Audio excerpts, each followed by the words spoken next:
नमस्कार साथियों, आप सबका पुनः स्वागत है श्रद्धा वेद पुराण में।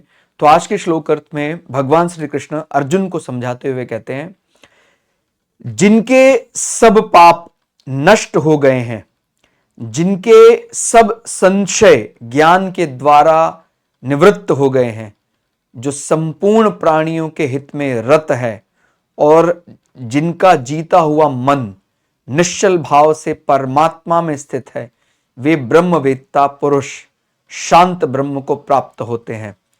तो इससे पहले वाले श्लोक यानी 24वें श्लोक अर्थ को भी आप पढ़ें, तब आप यहां आएंगे तो आपको और सरलता से समझ में आएगा कि किनके सब पाप नष्ट हो गए हैं। या तो एक तरीका यह है कि भाई हम संसार में रहते हुए अपने आप को समझे और संसार में जितने अलग अलग प्रकार के पाप हैं उनसे बचने की कोशिश करें। फिर इस प्रकार के पाप, पुण्य, हानि, लाभ इसमें फंस जाएंगे, क्योंकि ये बात समझनी है। अगर हम पुण्यों की तरफ अपनी बुद्धि लगाते हैं या सुखों की तरफ अपनी बुद्धि लगाते हैं तो फिर यहां ट्रैप में फंसने का डर है, क्योंकि अगर पुण्यों की तरफ जाएंगे तो पाप होने का भी डर रहेगा, जय की तरफ जाएंगे तो पराजय का भी डर रहेगा। माने ये जो द्वंद्व है, हानि लाभ, जय पराजय, इस द्वंद्व को, ये सबसे बड़ी असत्यता की शुरुआत कहां से हो रही है ये समझना है। माने हम मन को मान रहे हैं, शरीर को मान रहे हैं, इंद्रियों को मान रहे हैं, फिर इंद्रियों के अलग अलग प्रकार के विषय हैं। इतना ज्यादा माने बहुत ज्यादा बड़ा हो जाता है, ये क्या करें क्या ना करें। तो कहते हैं ये बहुत ही सरल शब्द में इसको कैसे समझे। तो कहते हैं सबसे बड़ी असत्यता क्या है, सबसे बड़ा झूठ जिसको हम सच माने बैठे हैं, अगर हम वो असत्यता जीवन से समाप्त कर देते हैं तो फिर ये इतने ज्यादा नियमों की जरूरत ही समाप्त हो जाएगी कि भाई इंद्रियों को ऐसे रोकना है, इंद्रियों को वैसे रोकना है, इंद्रियों के ये विषय। तो कहते हैं रूट कॉज क्या है उसको समझना है। यहीं से शुरुआत हो रही है द्वंद्व की, यहीं से हम जन्म जन्मांतर के चक्करों में फंसे रहेंगे। तो क्या रूट कॉज है? शरीर को हमने अपना मान भर लिया है, बस यहीं से शुरुआत हो रही है। और अगर हम एक बार ये मान लें कि भाई मैं शरीर नहीं, मैं शरीर में रहने वाला, या मैं इस शरीर का शरीरी हूं, अगर इसको दृढ़ता से मान ले, दृढ़ता से इसका पालन करते हैं, तो फिर हमें आगे कहीं और नियम समझने की आवश्यकता ही नहीं पड़ेगी कि फिर ये इस विषय, इस इंद्रिय का ये विषय है, वो उसको आकर्षित करेगा। जब हम अपने शरीर माने जिसमें हम रहते हैं इसको भी अपना नहीं मान रहे, इसको भी जड़ मान रहे हैं, ये समझना है। हम शरीर को भी जड़ माने संसार का ही मान रहे हैं, बुद्धि मन भी जड़ मान रहे हैं, लेकिन जो मन का मन है उसको चेतना शक्ति मान रहे हैं। जब हम इस प्रकार सोचने लग जाते हैं तो फिर हमें आगे नियमों में बंधने की, फंसने की, बहुत अधिक नियम समझने की भी आवश्यकता नहीं। यही शुद्ध चेतना शक्ति है। तो जिसके सब पाप, तो किसके सब पाप नष्ट हो गए? जो इस प्रकार से विचार करने लग जाता है कि भाई आगे क्या जाना, मैं जब अपने आप को शरीर ही नहीं मान रहा हूं तो फिर मैं इंद्रिय मन को कैसे मानूं। लेकिन ये केवल बोलने का विषय नहीं, ये वास्तविकता में ऐसा साधक को, सांख्य योगी जो है उसको ऐसा वास्तविकता में लगने जब लग जाता है तब उसके पाप स्वतः नष्ट हो। तो पाप और पुण्य का कारण ही तब है ना जब हम शरीर से संबंध बनाए बैठे हैं, जब हम जड़ के साथ संबंध बनाए बैठे हैं, जब रूट कॉज को ही हमने हटा दिया, फिर काहे का पाप, काहे का पुण्य। अब आपको ये बार बार मैं याद दिला रहा हूं, किसी को लग रहा होगा पुण्य बहुत अच्छी चीज है, स्वर्ग और नरक, मुक्ति में हम दोनों को समाप्त करने वाले हैं। ठीक हो गया? क्योंकि देखिए स्वर्ग में भी, स्वर्ग का सुख भी वास्तविक सुख नहीं है, वहां से भी माने हमारा पुण्य क्षय हो गया तो वापस आना पड़ सकता है, लेकिन जो मुक्ति है वहां पर वो तो सुख की खान, अनंत सुख है, वो उसमें और सुख समा नहीं सकता, उससे सुख निकाला नहीं जा सकता है। तो जो इस प्रकार का सुख चाहता है, परमानंद चाहता है, उसको फिर इस द्वंद्व से निकलना होगा। और द्वंद्व से निकलने का सबसे बढ़िया तरीका यह है कि जो पहला जो वाक्य है, शरीर, इस शरीर में मैं रहता हूं, जब ये विचार चलने लग जाता है तो फिर इंद्रियां, मन, इंद्रियों के विषय, आकर्षण, ये सब समाप्त, उसके बारे में बताने की जरूरत ही नहीं है। तो जिनके तो किनके सब पाप नष्ट हो गए? जो शरीरी की तरह अपने आपको शरीर में मान के रहता है, जिनके सब पाप नष्ट हो गए, जिनके सब संशय, उसके संशय आगे बढ़ो, उसको कह दें, उसको आपको सब सिखा देंगे, आपको सब पढ़ा देंगे, वो कहेगा जब मुझे इस संसार से सुख मिलने वाला नहीं है तो मुझे सिखाकर पढ़ाकर, मुझे तो तत्व ज्ञान समझ में आ गया, अभी वही एलिमेंट्री नॉलेज है, वो समझ में आ गया, तो फिर आप मुझे कितना ही और इतना संसार के बारे में पढ़ा दीजिए, मुझे उसकी कोई आवश्यकता ही नहीं है। जिसके सब संशय ज्ञान के द्वारा निवृत्त हो गए, माने वो अब द्वंद्व से निकल गया है। तो कौन द्वंद्व से निकल गया? जो शरीर को अपना नहीं मानता है, उसको हम फंसा नहीं सकते कहीं भी, जो संपूर्ण प्राणियों के हित में रत है। तो जब उसको ये बात समझ में आ जाती है, तो इसको ये बात समझना है, वो जब इस भावना से जो भी करता है वो प्रकृति के कल्याण के लिए होता है, सबके कल्याण के लिए होता है। वो कोई इंटेंशनली बहुत विचार करके कि मुझे इसको देना है, मुझे इसका हित करना है तो मुझे पुण्य मिलेगा, ऐसा वो विचार ही नहीं कर रहा है।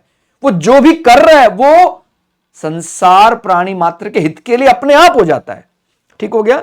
और जिनका जीता हुआ मन निश्चल भाव से परमात्मा में स्थित है, तो अब आप इसको चाहे जीता हुआ मन कह लें, चाहे केवल ये एक विचार कि मैं शरीर नहीं हूं, जब मैं इस प्रकार विचार करने लग जाता हूं कि मैं शरीर में रहता हूं, तो मन, बुद्धि, शरीर, उसके इंद्रियां, उसके विषय, वो सब हमें परेशान करना बंद कर देते हैं।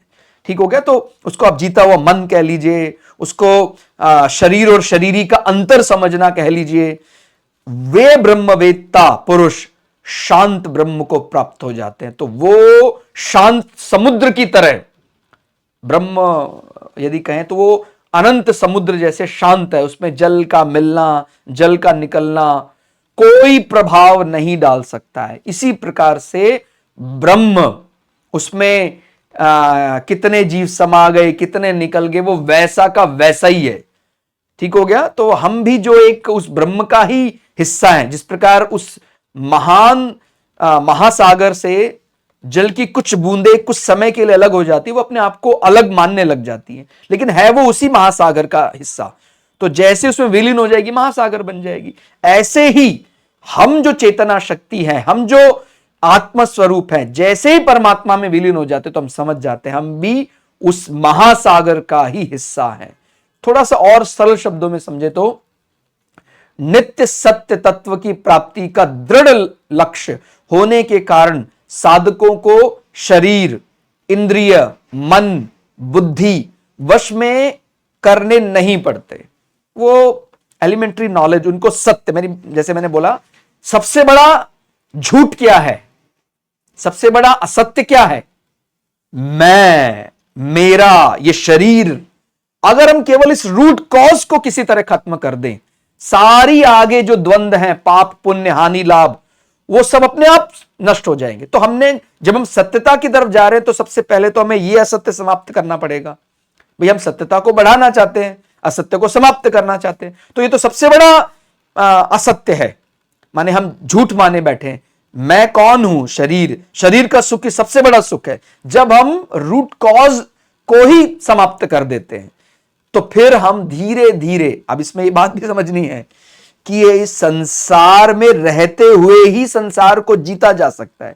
इसका अर्थ ये कदापि ना समझे कि शरीर को समाप्त कर दो, ये ध्यान रखना है। ये बहुत बहुत भारी गलती हो सकती है। कई बार ये मन में विचार आ सकता है कि सब बार बार ये बात करते हैं, तो क्या जो लोग जिसके मन में आत्महत्या का विचार आता है, तो क्या वो यही विचार है? ये कदापि ऐसा मत समझिए। जब भी कभी हम बात करते हैं, इस संसार में रहकर ही संसार को जीता जा सकता है। संसार से भाग कर, संसार से परित्याग करके थोड़ी जीता जा सकता है। तो ये बात समझिए, परीक्षा की घड़ी है, परीक्षा देकर ही तो जीतेंगे हम। आंख बंद कर लें, परीक्षा थी ही नहीं, ऐसा थोड़ी जीता जा सकता। तो ये बात अच्छे से समझनी है कि हमें दृढ़ रहकर संसार में तपस्वियों की तरह तपस्या करने की पूरी मुद्रा में रहना है कि नहीं, मैं तो अब कहीं जाने वाला नहीं हूं, मेरा जो मनोबल है पूरा बढ़ा चढ़ा है और मैं संसार में रहकर ही संसार को जीतूंगा, भागने वाला नहीं हूं मैं, बहुत कर्मठ कर्मयोगी। तो जब ये मन में विचार आने लग जाता है कि संसार में रहकर ही संसार को जीतना है, तो फिर व्यक्ति धीरे धीरे अपने माने मैं और मेरेपन से दूर होने लग जाता है। बार बार ये जिन शब्दों का बहुत इस्तेमाल करते हैं, मैं, मेरा, उसके अंदर सारे दोष अपने आप ही आने लग जाते हैं। और जैसे जैसे मैं और मेरापन कम होने लग जाता है, सारे दोष अपने आप ही जाने लग जाते हैं। तो ये रूट कॉज क्या है? शरीर के साथ अपना एकत्व समझना। तो जब ये हम कम कर देते हैं, ठीक है, तो ये वास्तव में तो यही सत्य है कि हम शरीर नहीं, शरीर के अंदर रहने वाले शरीर ही हैं। तो उस सत्यता को जब हम समझ जाते हैं, नित्य सत्य तत्व की प्राप्ति का दृढ़ निश्चय होने के कारण साधकों को शरीर, फिर उसके आगे इंद्रिय, मन, बुद्धि वश में करने नहीं पड़ते। उसका तो मूल विचार ही यही है कि भाई मैं शरीर नहीं, शरीर ही हूं। तो जब वो ऐसे विचार करेगा तो शरीर, इंद्रिय, मन, बुद्धि वश में करने की जरूरत पड़ेगी नहीं। प्रत्युत ये स्वाभाविक ही सुगमता पूर्वक उसके वश में हो जाते हैं। वश में होने के कारण इसमें राग, द्वेष आदि दोषों का अभाव हो जाता है कि भाई अपना पराया क्यों? शरीर से ही बनता है अपना पराया। राग है, किसी से द्वेष है। जब शरीर मैं हूं ही नहीं, शरीर में रहने वाला शरीर ही हूं, तो राग द्वेष समाप्त, द्वंद्व समाप्त। ठीक हो गया। और इनके द्वारा होने वाली प्रत्येक क्रिया दूसरे का हित करने वाली हो जाती है अपने आप। माने वो इंटेंशनली सोच कर रहा है कि मुझे प्राणी का हित करना है, वो अपने आप ही जो करेगा हित ही हो जाएगा। वो जब उसके मन में ऐसा विचार आ जाता है कि भाई मैं तो आत्मा, परमात्मा स्वरूप का ही हिस्सा हूं, जीवन के सारे असत्य, झूठ से दूर होने का सबसे सरल तरीका यही है। इतने अलग अलग प्रकार के झूठ, ये फरेब, ये चलेगा, वो इतने द्वंद आएंगे आगे, तो कहते हैं वहां जाना ही नहीं अपने को। सीधी बड़ी बात समझ में आ जाए तो सबसे सरल तरीका यही है कि जीवन का सबसे बड़ा असत्य कि मैं शरीर हूं, इस असत्य से दूर हो जाना। अगर हम इस असत्य को अपने जीवन से मिटा पाए तो फिर आगे फंसने का कोई माने किसी भी प्रकार से वहां कोई चांस नहीं है। वहां कोई ऐसा कारण नहीं कि हम वहां फंसेंगे। लोगों की दृष्टि में ज्ञान योगी दूसरे का हित करता हुआ दिखाई देता है, जैसे हमने अभी डिस्कस किया, पर वास्तव में वह दूसरे का हित करता नहीं। माने अपने इंटेंशनली सोच कर मुझे ये करना है, ऐसा नहीं। फिर तो वो जो करेगा वो हित ही होगा। ठीक हो गया। प्रत्युत उसके द्वारा स्वतः स्वाभाविक दूसरों का हित होने लग जाता है। वो फिर किसी भी स्वरूप को प्रकृति के द्वेष दृष्टि से तो देख ही नहीं सकता है। अलग पंथ हो, वर्ण हो, जाति हो, संप्रदाय हो, उससे वो द्वेष कैसे कर सकता है? ठीक है। तो अगर कभी आपको ऐसा लगता है ये कहने को महापुरुष है लेकिन ये द्वेष कर रहा है किसी से, तो इसका माने अभी कमी है, अभी हम बहुत नजदीक नहीं पहुंचे हैं। देखिए, क्योंकि मुक्ति पर किसी का कॉपीराइट तो है नहीं। मुक्ति समझने का विषय, समझाने का नहीं। और समझाते समझाते जब हम क्रोधाग्नि में आग बबूला हो जाते हैं कि नहीं आपने नियम तोड़ा, मैं दंड दूंगा। अरे हमारी बिसात क्या है? किसी को मुक्त होने के लिए वो जो प्रैक्टिस कर रहा है, अगर उसमें त्रुटि होती है तो उसका दंड क्या, वो अपने आप ही समझना है। अब मैं ही स्वयं मुक्त हो जाऊं, यही अपने आप में एक बहुत बड़ा सेलिब्रेशन का कारण बनेगा। अब मैं दूसरे का ठेका में, मेरे खुद के तो मुझे पता नहीं है मुक्ति के बारे, मैं दूसरे का मैं ठेका लेने लग जाऊं बिना मुक्ति का सच ज्ञान हुए तो बहुत बड़ा किसको क्या छद्म है, तो छद्मावेश है इसको बोलेंगे। इसलिए ध्यान रखना है, मुक्ति अपने को ही तय करनी पड़ेगी। प्रत्येक जीव को अपनी मुक्ति स्वयं से तय करनी पड़ेगी। उसको गुरु भी चलने का तरीका दिखा सकता है, मार्ग दिखा सकता है, लेकिन उस मार्ग पर चलना तो उसी को पड़ेगा। ठीक है। तो सभी वर्ण, आश्रम, संप्रदाय, साधन पद्धति आदि भिन्न भिन्न होते हुए भी संपूर्ण प्राणियों के हित में स्वाभाविक ही साधक की रुचि होनी चाहिए। ठीक हो गया। तो माने उनमें उनसे कोई द्वेष नहीं है।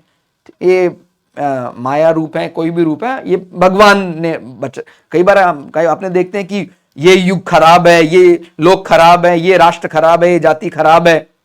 अगर इस प्रकार से कोई व्यक्ति सोच रहा है तो वो चाहे कुछ भी हो सांसारिक दृष्टि से, लेकिन वो अभी मुक्ति का अधिकारी तो नहीं हुआ है। इस प्रकार से समझना चाहिए। वो सबका हित चाहेगा, क्योंकि सब ब्रह्म माने परमात्मा ने अलग अलग रूपों में अपने आप को अभिव्यक्त किया हुआ है।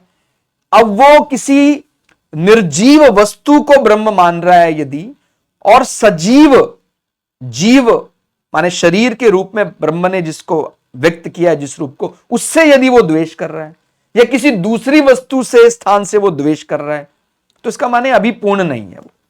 क्योंकि ब्रह्म कम या ज्यादा, इधर या उधर का, ठीक हो गया, उस राष्ट्र का इस राष्ट्र का, ऐसा नहीं हो सकता है। मुक्ति पर किसी राष्ट्र विषय का कॉपीराइट थोड़ी है कि भाई ये मेरा है आपका थोड़ी है, वो सबका है, बराबर है। तो जहां भी उसको जिस भी संप्रदाय में अच्छाई दिखाई देती है उसको वो स्वीकार करता है, और अगर कमी भी दिखाई देती है तो ये मन में वो उसके मन में एकदम क्लियर है ये बात कि दोषपूर्ण संसार, वो स्वयं भी तो दोषी है, तब तक संसार में है। जैसे दोष मुक्त हुआ संसार उसके लिए समाप्त।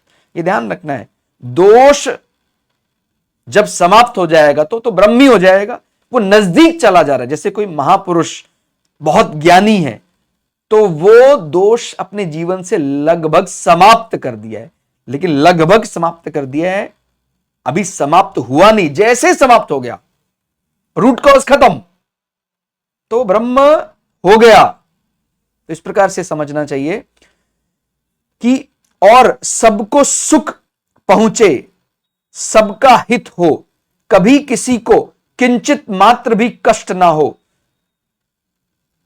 कारण की बाहर से भिन्नता रहते हुए भी भीतर से एक परमात्मा तत्व ही समान रूप से सब में परिपूर्ण है।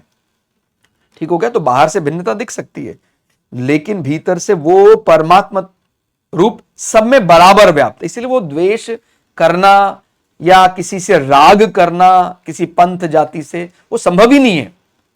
ठीक है, वो व्यवहार में ठीक है, जहां जिस राष्ट्र में रह रहा है वहां का खान पान उपयोग कर रहा है, लेकिन वो किसी से द्वेष करने लग जाए बहुत ज्यादा, किसी से बहुत राग अगर उसके मन में अभी भी है, इसका सीधा मतलब यही है कि अभी भी वो धरती में है। वो चाहे 90% करेक्ट है, 99% करेक्ट है, लेकिन अगर वो संसार में है, इसका मतलब अभी वो पूर्णता को प्राप्त नहीं हुआ। और जैसे ही पूर्णता को प्राप्त हो जाता है, वो संसार में क्या करना है फिर? वो तो बन गया ना, वो ब्रह्म बन गया।